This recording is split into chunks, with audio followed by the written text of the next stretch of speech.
I don't talk about Western animation often on this channel, largely because I don't really watch Western cartoons. Only Western animated shows I've watched this decade have been Smiling Friends and Season 1 of Arcane, and I don't even watch Western animated films. Last Pixar film I watched was The Incredibles 2. Mind you, given what little I know about their recent output, I'm not missing out on too much. Their latest film, Elio, seems really lacking in originality. Some of you might say I can't pass judgment on a movie without watching it, but a film about a child whose name is a reference to E.T.'s Elliot wanting to contact aliens via radio transmission, all while their single parent bemoans that she's not doing more with her life. I think you'll find I have seen it. This is a channel about anime. Yet, I want to divert from my usual ballpark by talking about a Western cartoon, albeit the same Western cartoon I talk about every year. This video is also a departure from the rest of my content for another reason. Usually when I make videos, typically it's on a subject I like and just why I find it interesting, or just something silly to make you all laugh. I love it when you leave comments for your own opinions or jokes. However, today's video is just going to be a little different to what I usually do, because usually I don't like making videos that are objectively correct. Everything you're going to hear in today's video is an unquestionable fact. This video is so objectively correct that even if you take out the last two words from the title, it would still be true. It is so correct that when I read the comments today, I'd better only see the words "another flawless Pingu cell victory, Wiggles, Chud, stay coping and seething" written by every single commenter, or you're just on the wrong side of history. The art of character design is hard to master, but those who do it right make it look easy, with some of the best designs informing you about the actual character themselves without even telling you a word. Take Edward Elric. He's short, has a metal arm, and wears a coat to cover it up. This shows that he is short-tempered, has thrown away a piece of himself, and wants to act strong despite what he has endured. Contrast that with the kind of philosophy seen in the character design of, okay, it's basically obligatory to bring it up at this point, Concord, where the only thing you can guess about these characters is that they were background extras for a low-budget TV series set in a 1990s comic book convention where no one was allowed to use copyrighted characters. Yet, bad character design isn't the worst kind of character design. What's worse is forgettable character design. Sure, Concord's characters may have killed the game, but ironically, it kept discussion about the game alive, because at least you feel something when you look at these characters. Although that thing you feel is the desire to reach for a crucifix in fear it may get closer. Meanwhile, forgettable character design leaves you feeling nothing, and if no one can tell which characters are yours, then you're really in for it. And by it, I mean apathy. Having amazing character design isn't essential, since there are great shows with mid-character design and mid-shows with great character design, but the fear of creating forgettable character design is what fuels a lot of animators, and it's where we come to the subject of this video. Pingu. It's non-stop Newt November, so I'm annually obligated to talk about the adventures of this little penguin that is beloved by everyone, though mainly preschoolers, stoners, and YouTubers who fell off. Pingu is peak character design, and in a way you wouldn't expect given the fact that Pingu is a penguin, creatures that are infamously hard to tell apart. And that's a full-on biological fact, since when penguin breeding season comes about, some of them do try to find their lifelong partners, but eventually just give up and bonk whatever was available that year. And as a result, in a show where most of the characters are penguins, how do you tell them apart? Well, one cannot be peak without beak. That is where Pingu's greatest evolution presents itself. Let me take you back a long way to 1981, when Otmar Gutmann creates a showreel to show off his esteemed claymation portfolio. And in it is a character who will one day appear on screens across the world, being seared into the memories of millions of children, and it's this walrus. I sure hope you still have those crucifixes handy. However, also in this showreel is a penguin animation, and this penguin is called Hugo. While the footage is so old that this is the best resolution you're ever going to get, a lot of it was really ahead of its time. By which I mean it had this head animation 8 years before Pingu hit TV, it featured a spin dash 12 years before Sonic the Hedgehog 2, and somehow even had the pizza tower scream 40 years early.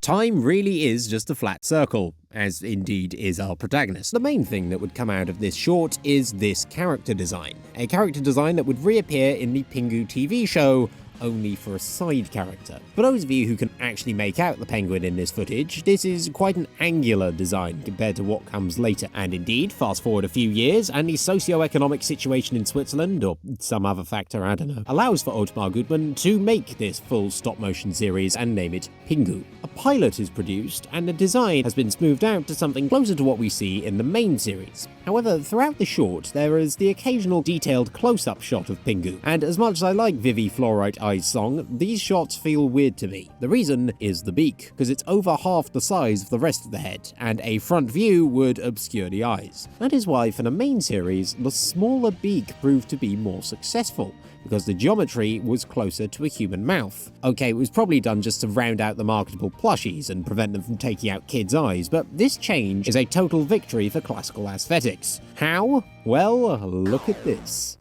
Oh yeah, it's Kino. This small design choice of having a rounded beak contributes to a wider appealing design. And why does Pingu's character design work? Well, it's obvious. The reason that Pingu is such a good design is because Pingu is a penguin.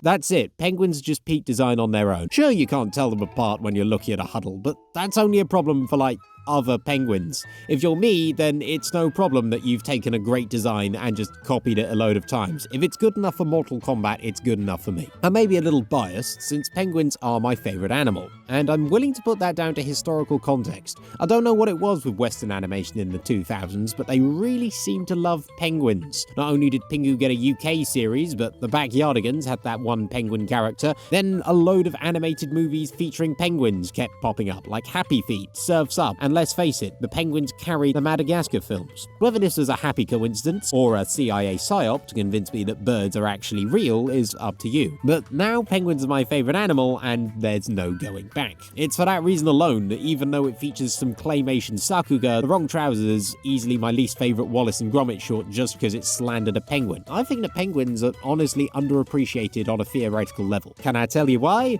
No. But I know someone who does know. Surprise David Attenborough Senpai cameo. Penguins are birds who cannot fly, which given the laws of natural selection should relegate them to being literally dead as a dodo. However, penguins are the evolutionary equivalents of those kids who show up in 1980s music video comment sections to claim that they were born in the wrong generation. Since penguins do not function as birds, but instead larp as fish and mammals, their swimming is impeccable, able to spend much of their year out at sea. However, it is their form on land that draws the most intrigue. Penguins stand on two legs, no matter how stumpy they may be. Their wings, unable to lift them into the heavens, are easily long enough for us humans to perceive them as arms. These proportions are much closer to ourselves than even most mammals. Take canines, for instance. Dogs would be quite uncomfortable were they to stand up like the people they call their best friends, and their front paws are only able to act as legs, so are proportioned accordingly. Dogs and humans, despite their camaraderie, could not be further apart, and when humans say they have that dog in them, they are only being metaphorical, unless you're her. Penguins, on a structural basis, are much closer to humans, yet the comparison starts to break down upon being given a side profile, as penguins do not have a neck. When comparing the position of their face to the position of their neck, it becomes obvious that penguins are always leaning forward. Were a human to have their neck constantly obscured by the tilt of their own head, it would look incredibly unnatural. Such a thing made me doubt that humans and penguins were that close after all, but then it hit me. Wait a minute. They fucking gaming. Turns out you cannot spell the word penguin without UI. To conclude, I'd like to go back to what I said earlier about how a great character design allows you to know everything that a character is about from one glance. With Pingu, that philosophy is taken in a slightly different direction. Any emotion on his, or indeed any other character's face within the original series, had to be physically sculpted. The emotion cast for eternity in clay. The simple design that Pingu has allows for exaggerated expression and is part of why Newt Newt is so iconic, because it's not only audibly memorable, but physically memorable as well, with his beak becoming a mini improvised howitzer. When watching Pingu, not a single thought running through the avian skulls of any of the penguins is left up to imagination. In fact, even the non-penguin characters have very evident emotion. This is elation. This is terror. This is a seal who believes wholeheartedly that he can reconstruct the original affront to God.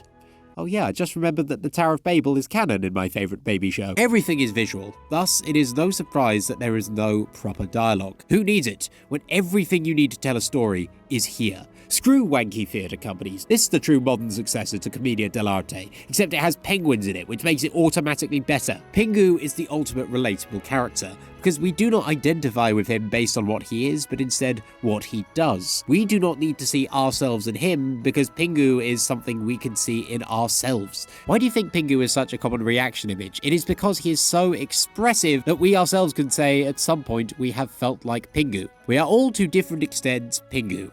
Just some more than others, and by some I mean me. Sure, I might have stopped watching Pingu around the same time I could be trusted with using a pencil unsupervised, but in my heart I am and will forever be a Pinguna.